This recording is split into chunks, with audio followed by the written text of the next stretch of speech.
బెల్లంపల్లి కన్నాల గ్రామంలో ఆర్పీ గార్డెన్లో బెల్లంపల్లి నియోజకవర్గం ఎమ్మెల్యే గడ్డం వినోద్ వెంకటస్వామి అధ్యక్షతన నిర్వహించిన కరీంనగర్, ఆదిలాబాద్, నిజామాబాద్, మెదక్ పట్టభద్రుల ఆత్మీయ సమ్మేళనలో ముఖ్య అతిథిగా పాల్గొన్న మంత్రి దుద్దిల్ల శ్రీధర్ బాబు, రామగుండం ఎమ్మెల్యే మక్కన్ సింగ్, రాజ్ ఠాకూర్, రాష్ట్ర గంధర్వ చైర్మన్ రిజయాజ్, కాంగ్రెస్ పార్టీ పట్టభద్రుల ఎమ్మెల్సీ అభ్యర్థి అల్ఫోర్స్ నరేందర్ రెడ్డికి మొదటి ప్రాధాన్యత ఓటు వేసి గెలిపించాలని కోరిన బెల్లంపల్లి నియోజకవర్గ శాసనసభ్యులు గడ్డం వినోద్ వెంకటస్వామి ఈ సందర్భంగా ఎమ్మెల్సీ ఎన్నికల్లో నరేందర్ రెడ్డి గెలుపుపై పార్టీ నాయకులకు, కార్యకర్తలకు దిశానిర్దేశం చేశారు.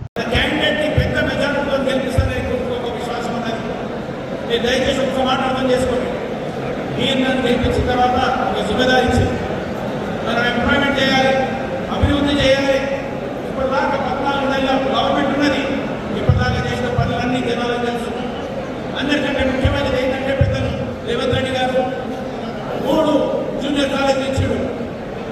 ఒక్కరోజు కోసం పర్మిషన్ ఇచ్చినందుకు 30 ఏళ్ల సంది కాని పని ఇవాళ మీ అందరూ ఇచ్చిన ఆశీర్వాదంతో ఒక్కరోజు పని స్టార్ట్ అయింది. ఇక్కడున్న ప్రజలందరికీ ఒక విశ్వాసం ఇస్తున్నా.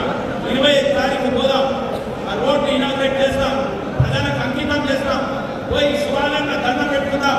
శివరాత్రికి అందరూ ఆశీర్వాదం తీసుకొని అక్కడ మన సోదరుని 27వ తారీఖు పెద్ద మెజార్టీతో గెలిపిస్తారని నాకు పూర్తిగా ఆశ. అందుకోసం మీరు ఇంత సభ్యులు వచ్చినందుకు పేరున మళ్ళొకసారి ధన్యవాదాలు చెప్తున్నా. ప్రతి మండలానికి తిరుగుతారు, ప్రతి మండలాన్ని రిక్వెస్ట్ చేస్తా. మీ ఉన్న అభివృద్ధి ప్రోగ్రాన్ని కూడా మళ్ళొకసారి 1 year కార్యక్రమాలు అయినాక మీ చూడండి ఎంత వర్కౌట్ చేస్తాం. మీకు ఈ మాటలు ఆశపాశం చేస్తలేదు, పని చేయడానికి వచ్చినాం, పని చేస్తాము. కాంగ్రెస్ పార్టీ ఇచ్చిన 5 గ్యారెంటీల గురించి మా ప్రేమ్ పై చెప్పిన రాష్ట్రాలు ఖరారు చేయడం జరిగింది. మిత్రులారా, ఇది కాంగ్రెస్ పార్టీకి సంబంధించిన ఎన్నిక. ఇక్కడ పెద్దలు వినోద్ గారు ఉన్నారు, చాలా సౌమ్యుడు, మీ అందరికీ కూడా తెలుసు. అందరితో నవ్వుకుంటున్నాడు, నేనైతే అందరితో నవ్వుకుంటుండాలి. చాలా మంచి వ్యక్తిగా పేరున్న వ్యక్తి.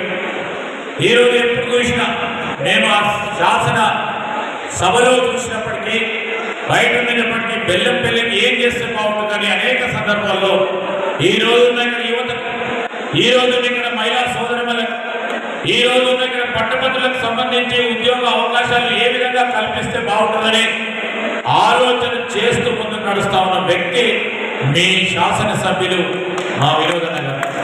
నేను ఒకటే మాట చెప్తా ఉన్నా, వారికి మీకు అండగా ఉన్నారు. మీరందరూ మళ్ళా చేదోడు వాదోడుగా ఉండండి. నేను ఒకటే మాట చెప్పడానికి వచ్చినాయి. ఈరోజు కాంగ్రెస్ పార్టీ ప్రభుత్వం ఏర్పడాయి.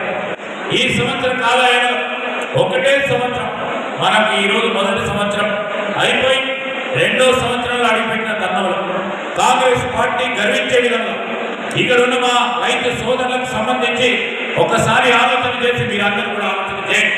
2 లక్షల రూపాయల వరకు రుణమాఫీ ఒకటే దమ్ చేసిన ఏ ప్రభుత్వం ఈ దేశంలో ఉందంటే ఈ రోజు ఇక్కడ ఉన్న మా కాంగ్రెస్ పార్టీ ప్రభుత్వం. మనందరం కూడా ఒకసారి ఆలోచన చేసుకోవాలి.